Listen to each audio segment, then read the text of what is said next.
Doon sa ICC. Ako talaga ay masama ang loob ko. Mahiya ako sabihan kayo na bring him home.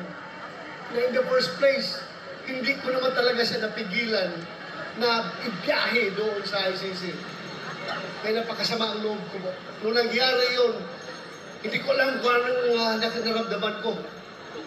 Para bang ganito na tayo ngayon, ka-helpless. Sarili nating pulis ang magdadala ng ating dating presidente, piliting isakay sa aeroplano para ibiyahe doon sa The Hague, Netherlands. On what basis? On what basis? Palaging sinasabi ni President Marcos, hindi namin ni-recognize ang ICC. Kasi hindi natin membro. Hindi kami nagko-cooperate sa ICC. Anong ginawang rason ni Pangulong Bongbong Marcos? Interpol! Bullshit! Interpol! Ako! Naging chief PNP ako!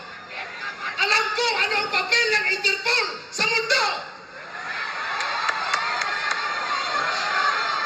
Huwag niyo akong lukuhin! Commitment sa Interpol! Bullshit! Interpol! Presidente ka! Presidente ka ng Pilipinas!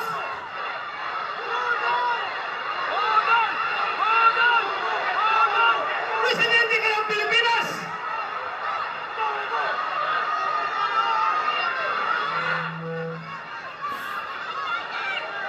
Presidente ka ng Pilipinas! Magpaprison ka sa Interpol? Ha? Pero ang lumalabas, mas gigil na atat sila kaysa Interpol, kaysa ICC. Atat na atat sila na ibiyahe si Pangulong Duterte.